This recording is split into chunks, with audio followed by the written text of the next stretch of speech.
garden got a little bit away from me.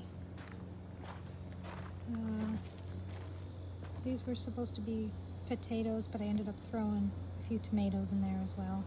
And they took right off. They liked being near the potatoes. A few more tomatoes over here. This giant guy is cauliflower. In the back we have a few more tomatoes that are kind of huge. That one right there is 5 feet. This is a squash, yellow squash that I didn't plant, so I guess the squirrels brought this over. And he's doing really well here.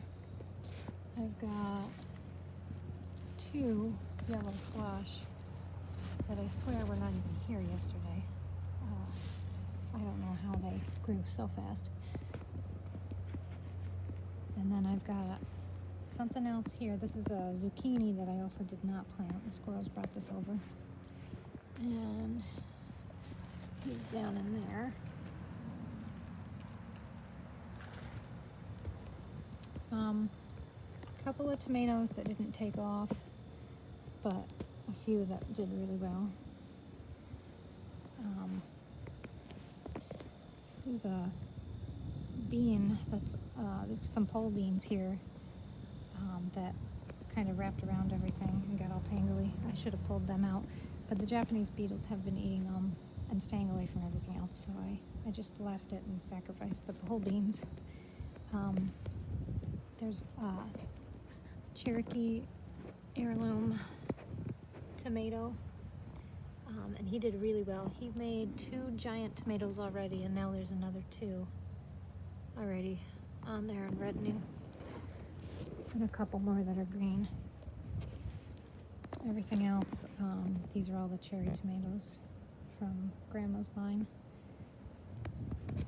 Over here on this side, I put in 5 little cucumber plants, and we got maybe 3 cucumbers off them already.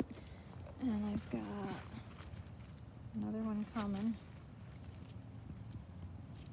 And I can't see in the sunlight. It's hard for me to see the screen.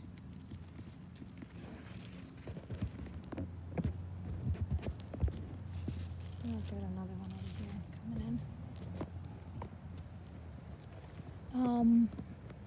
I'll plant more cucumbers next year. They did better than I thought they were going to do. This whole structure is all pole beans for the beetles. I have a nice turnip.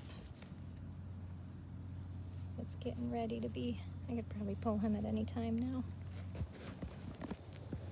This is random corn that came from the squirrel feed that the squirrels brought over. I have kale that got away from me. I picked some of it, but it grew faster than I thought it was going to. Some red lettuce. I couldn't keep up with it. The radishes did really well. I have fresh lettuce coming in right here. The peas have all dried up, but a lot of them came in. We did real well with peas this year in that spot. I have had 3 peach trees, and I lost one of them. I think he was susceptible to the black walnut, but the other ones were doing okay. So I have 2, so hopefully it's a male and a female. The apple trees have done wonderfully, and the Japanese beetles have stayed away from them for the most part. This tree was as tall as Peggy when we got it. It was about that tall, so everything after was all new growth, just from this year. This one was as tall as Patrick. Went to about right there. So everything above that is all new growth.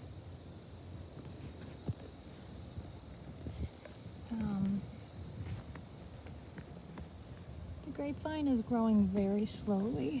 I'm not sure if my grapes are happy here. I might have to put them in a different spot. I thought that the blackberries would do better because they're usually pretty hardy near black walnuts, but neither one of the blackberries have really looked like they're enjoying where they are either. They've hardly grown at all this summer. The elderberry are doing wonderfully. These went in at the end of last summer and are already, well, I was going to say 4 feet, but if I stood that up, that's taller than I am. So over 5 feet on the elderberry. And we've got the potential for some berries coming in.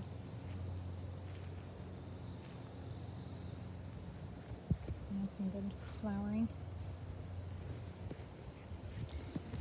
The corn beans and squash garden did not work out this year. I don't think it was getting enough sunlight. I also didn't build up this bed as much as the other beds. There is corn there, but it's not really thriving. We have the plums, 2 plums over there. They're doing okay. I also have 2 sea berry in the corner. Don't think you can see them from this angle. The female sea berry was decimated by the Japanese beetles. The male they never touched. So we'll see if they hold on for next year. If they hold on, I might be able to get some berries next year. And that's my jungle.